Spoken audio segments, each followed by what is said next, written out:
I'm not pulling on my driveway. We all know what that means. It's time for another Drive to Work, Coronavirus Edition.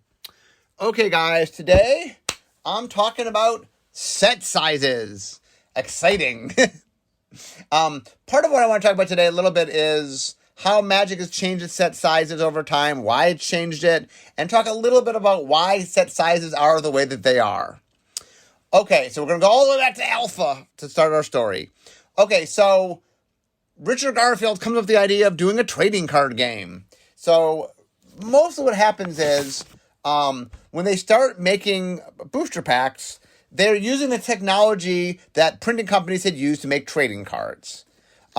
Remember that trading cards are they're randomized, and the fundamental way that you make a set is when Magic started, for example, there were 3 rarities, right? There was common, uncommon, and rare. There also was land, by the way, and land was kind of its own rarity, so secretly there were 4 rarities.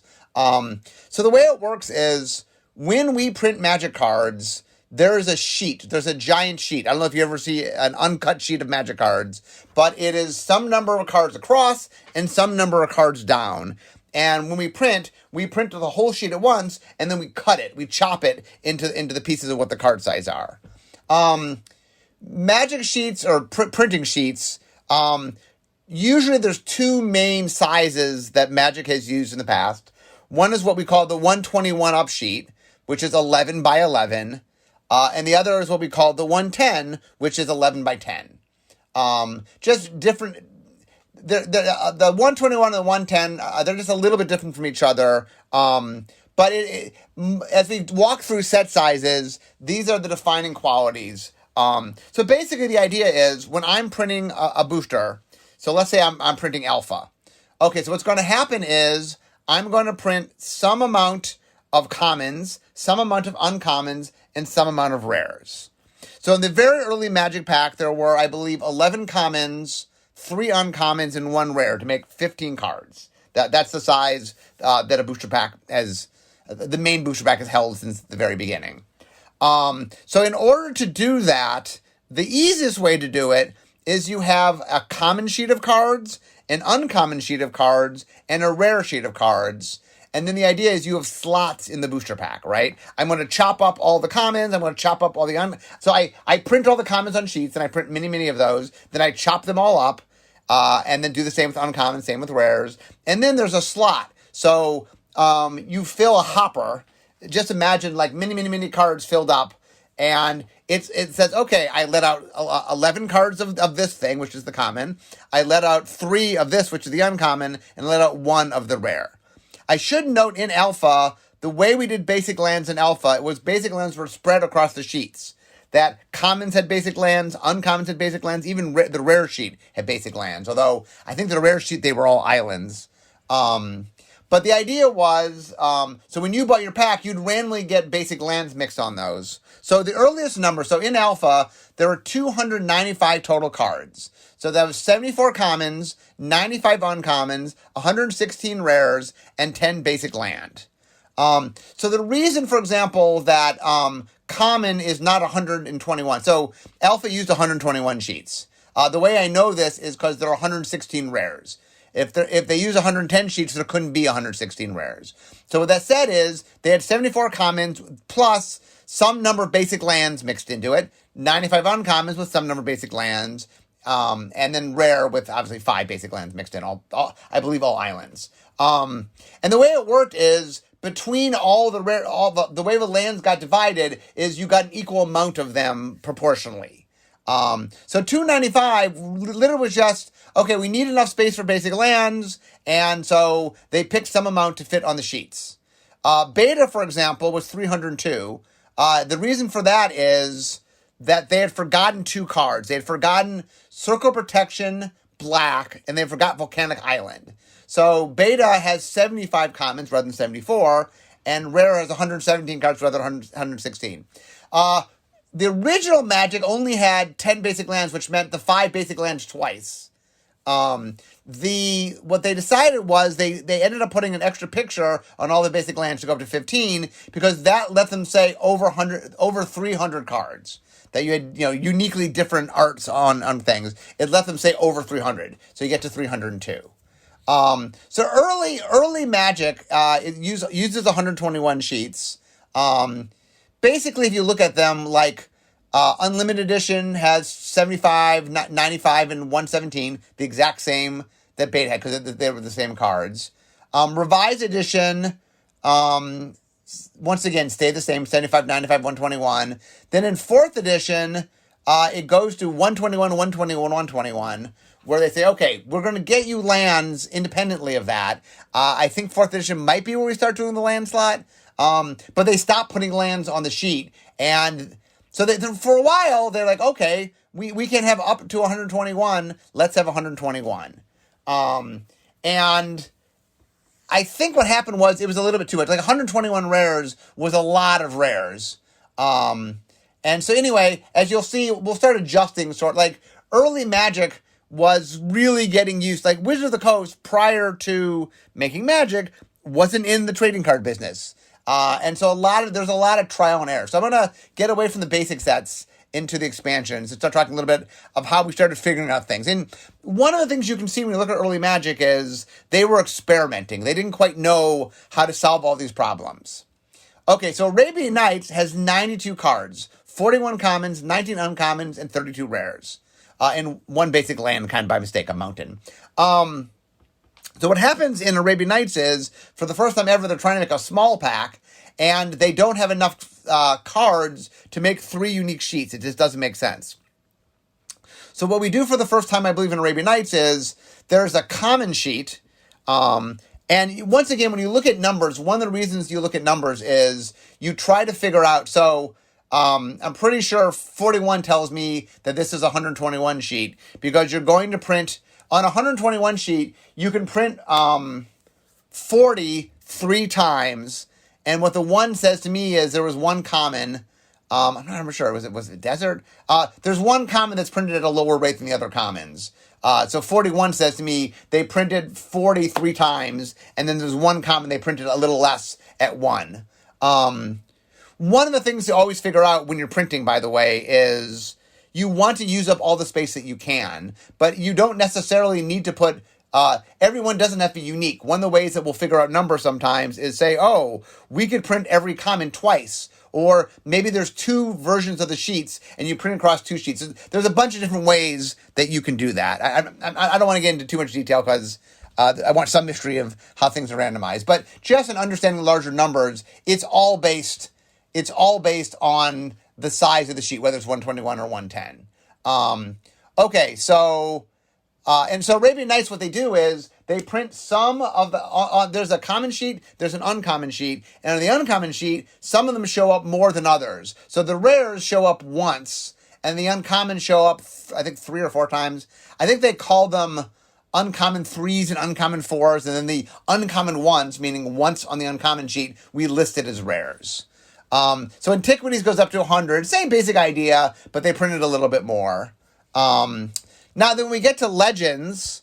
Legends is 310 cards, so 75 commons, 114 uncommons, 121 rares. Again, seeing 121 rares tells you, okay, it's a 121 sheet. And then I think what happens there is, I think they were still doing the thing where they were putting basic lands on. They didn't put it on the rare sheet because people didn't like that. But my guessing is the numbers were showing up in the, well, no, wait a minute. That can't be right. There was no lands in Legends, so it wasn't lands. I'm not sure. The other thing that might be going on is, like Legends, for example, had a card in it, the rules card. Sometimes what happens is if a sheet doesn't fill up all of the cards on a sheet, sometimes we use extra slots to do something that's different. For example, Legends had this extra card that it needed that listed the rules. So some of the rules cards might have been put on the common sheets or the uncommon sheets, for example. And sometimes we're doing something completely unrelated. Like sometimes the sheet didn't quite fill up. Nowadays we tend to fill up our sheets, but back then we didn't always. So anyway, we see a lot of smaller sets like the Dark and Fallen Empires. We're definitely trying to figure ourselves out. So let's jump to Ice Age. So Ice Age has 383 cards. So it's 121 commons, 121 uncommons, 121 rares, and 15 basic lands. So what that tells me is there's 4 sheets. There's a common sheet, 121 common sheet, 121 uncommon sheet, 121 rare sheet. And so the idea there is that we tried that thing where, okay, let's just make as many commons as we can, as many uncommons as we can, and as many rares as we can.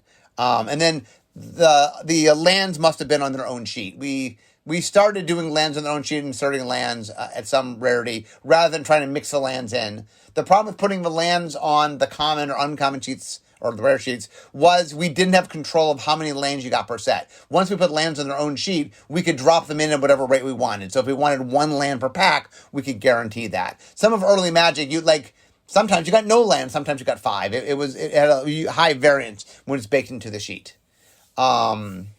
Anyway, you can see Ice Age experimented with the idea of, well, why would we just max out our sheets? Just print as many cards as possible. And what we found was it was a little higher than we intended. It's 121 rares is a lot of rares. And so it definitely is, you can see early on, we were sort of experimenting with what can we do? Can we max things out? Okay, so the first place we really sort of settle on a more stable set size happens during Mirage. And Mirage is the first time really that Magic gets in-house. I mean, the design team was out of house. The design team was, Bill Rose and Joel Mick and Charlie Catino and company. But the set was developed within the building. And Mirage is kind of the start of kind of a whole new, limited, we start really building for limited. It's when Block sort of really started. Ice Age Block was sort of put together. But anyway, so it has 350 cards. So that is 110 commons, 110 uncommons, 110 rares. Okay, so the thing we tried to, so now we're shifting to 110 sheets for 121 sheets. And the idea there is let's just max out the sheets. That's how we did for many years. I think 350 was Mirage block, Tempest block, Urza Saga block, Mercadian Mass block, Invasion block, Odyssey block, and Onslaught block. So for many, many years, we do this 350 number. And that is just, we shift to 110 sheets, it's 110 of every rarity, and then there's 20 lands, meaning we started doing 4 versions, each of the basic lands, 4 different arts, and that has its own sheet.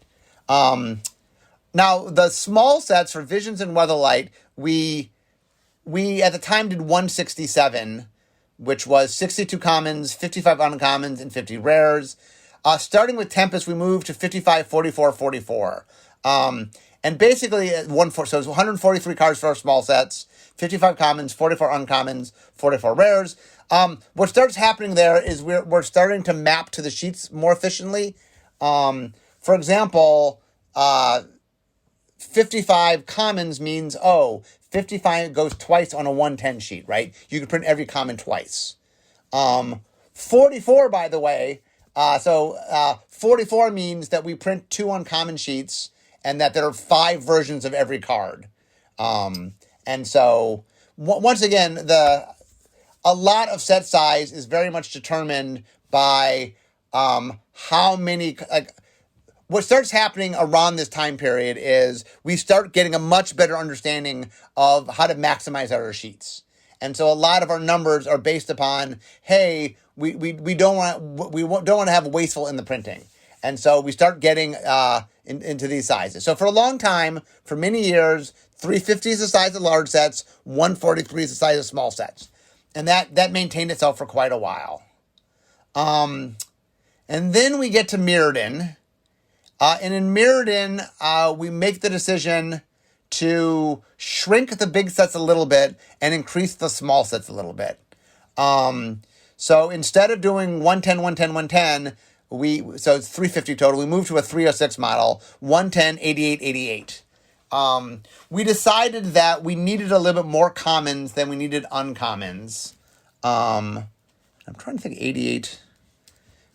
One thing that's funny when I look at sheet sizes, it's always like, okay, clearly there's a mathematic purpose while we're doing that.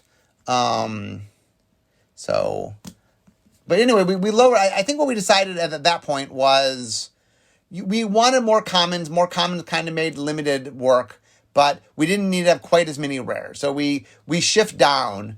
And the 306 size sticks around for Mirrodin block, Champions block, and Ravnica block. Oh, and then we raised the small set.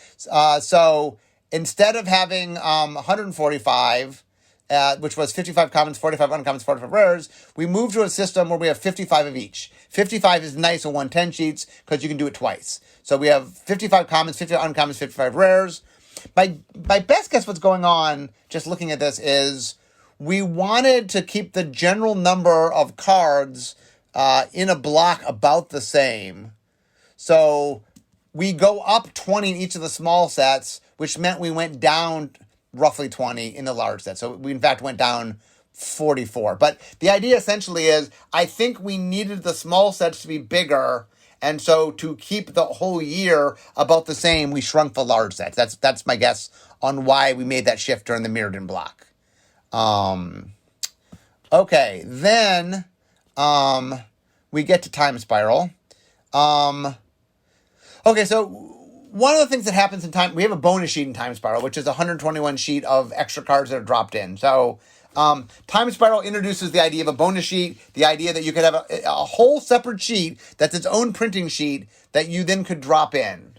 So it notes in Time Spiral, we are going back to the 121 sheets.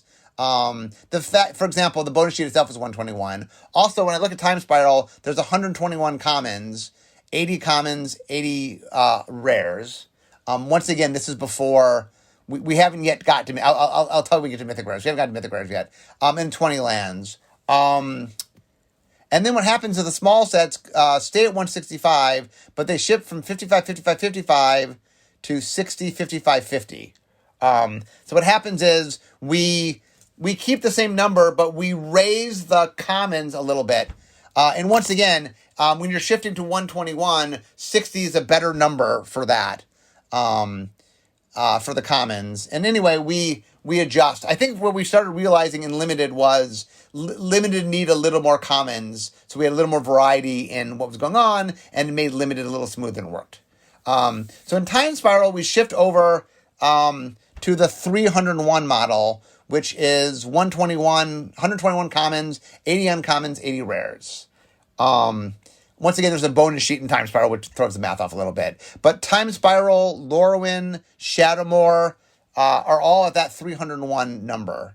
And then the small sets vary quite a bit. Planar Chaos is 165. Future Sight is 180. Now, both of those did have a time-shifted sheet, but those were mixed in. Time Spiral's time-shifted sheet was a separate sheet, where the present day alternate reality sheet and the future shifted sheet were printed on the same sheets, for example. So anyway, so Lorwyn and Shadowmoor, Time Spiral, Lorwyn and Shadowmoor are at the rate where we have 301 cards. Okay, then we move into Shards of Alara. So Shards of Alara introduces Mythic Rares. The first time we had Mythic Rares in it. And I think we decided that it was better to sort of pull down a little bit on the number of cards. So that's when we get to the 249 era, where there's 249 cards.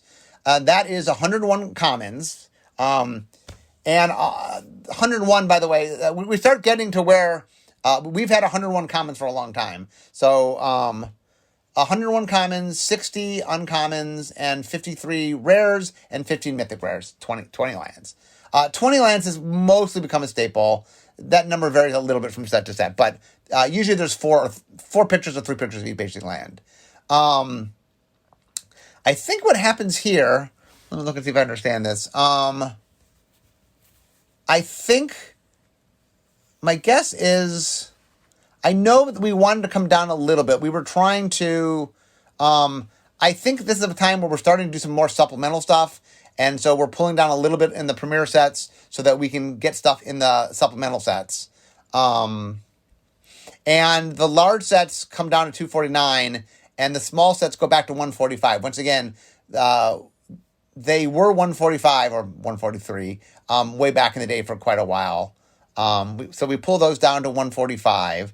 And then so for a couple years, for Shards of Alara and Zendikar, the large sets are 249, or close to 249, and then the small sets are 145.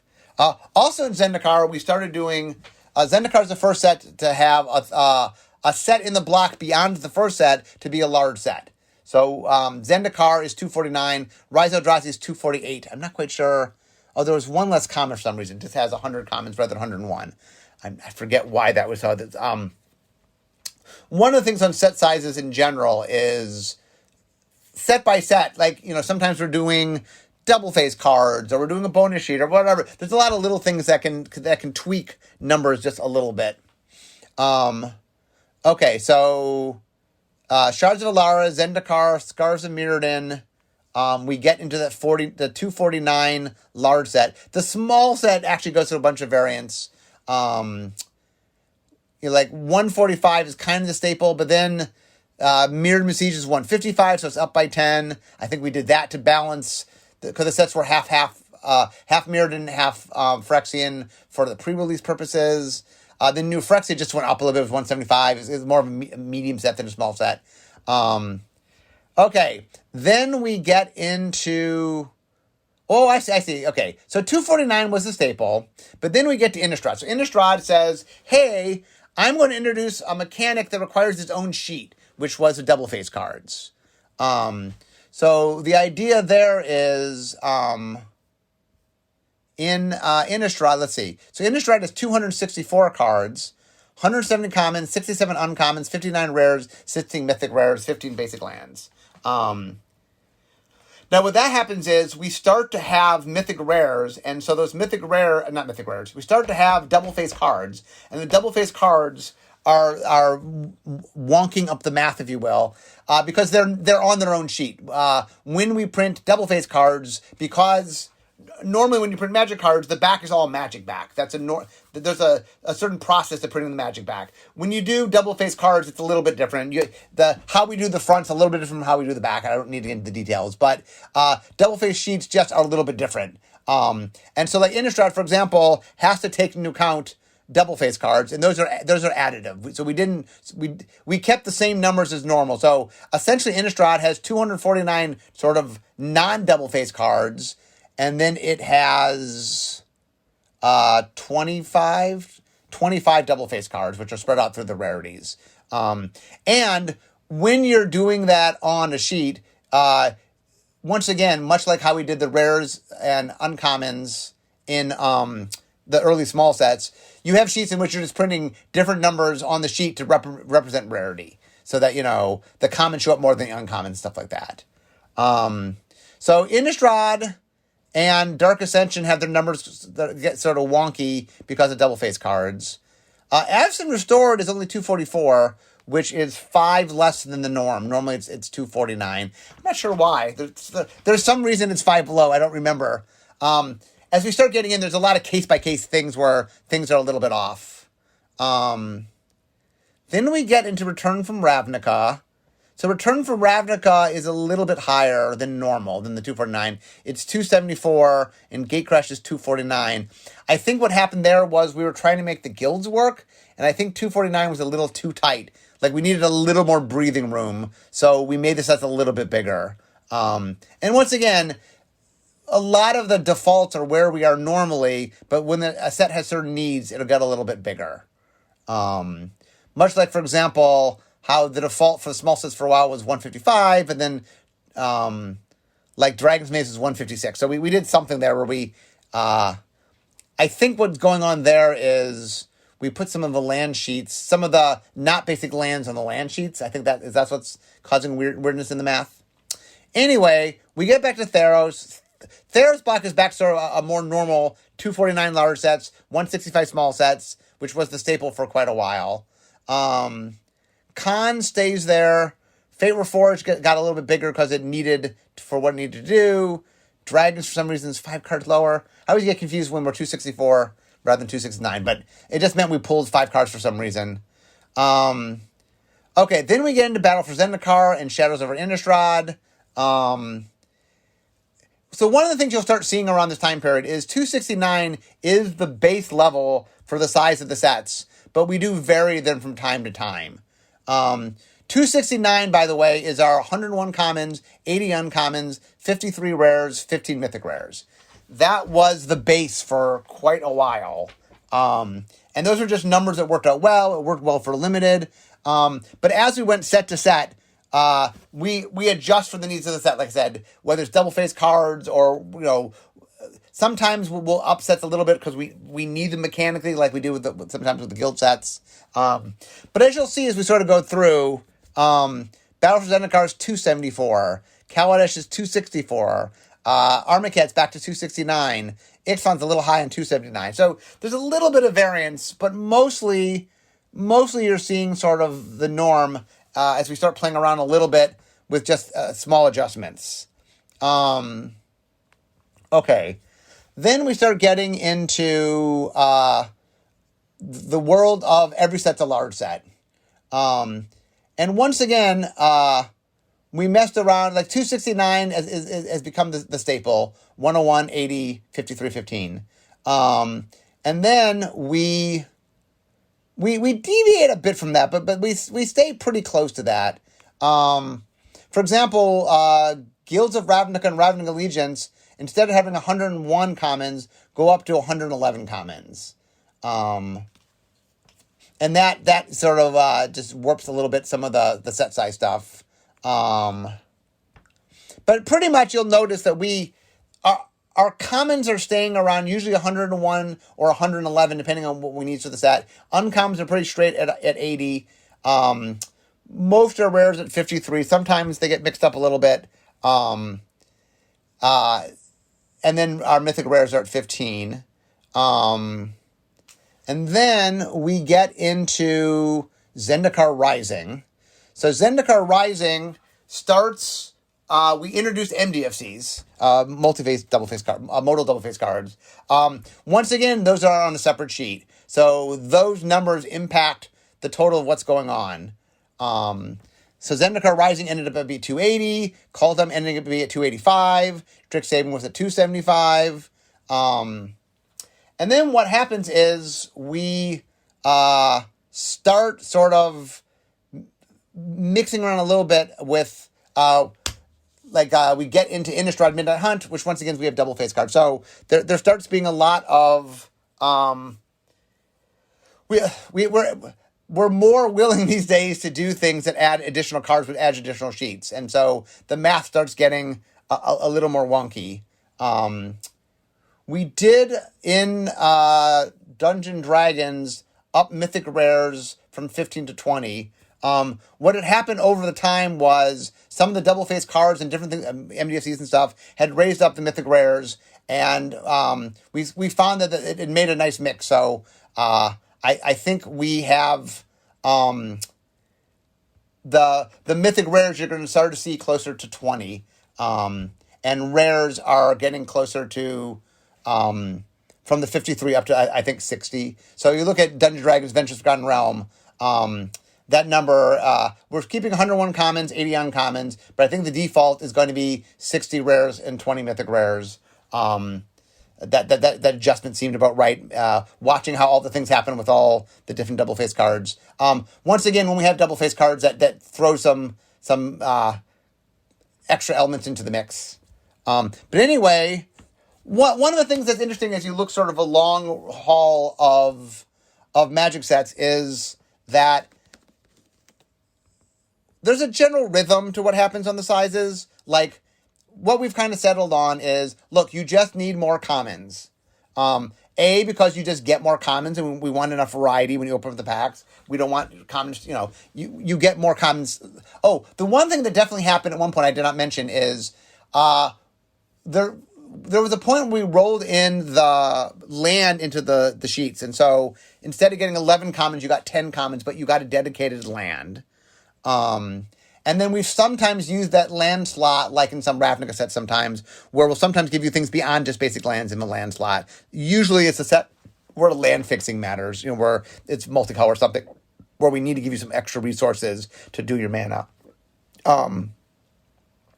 I will say that we've found that you need the most commons because commons, both for limited and for variety and pack opening, you then want the next most uncommons, and we've shuffled around a little bit. We for a while went a little bit down uncommons and realized that a lot of what makes draft variety important is an uncommon. And the reason we went up from 60 up to 80 a ways back was really to enhance the draft experience. And then rares and mythic rares were a lot about sort of how do we want to collect things and what are we doing. The other big thing that's going on nowadays, which is relatively a new thing, is the idea of introducing a small number of cards in set boosters that are more geared toward casual, commander play that aren't sort of officially part of a large set and aren't showing up in the draft boosters, but are affiliated with the set and in the set boosters. I don't think those are counted in the total set numbers because those are not part of the draft experience. As Magic goes along, sort of what constitutes things, gets a little fuzzier. But anyway, I'm hoping today to sort of just walk you through there's been a lot of nuance on what set sizes were and how the sets work, and we spent a lot of time trying to figure out how to optimize. What's the coolest way to maximize each of the different elements of experiencing the set? And like I said, it's funny that set size has gone through so many changes over the years. So anyway, I hope today was sort of informative, maybe something you guys haven't heard a lot about. So I thought I'd do a little bit to explain some stuff, and I hope you guys found it informative. But anyway, I can see my desk, so we all know what that means. So instead of talking magic, it's time for me to be making magic. See you guys next time.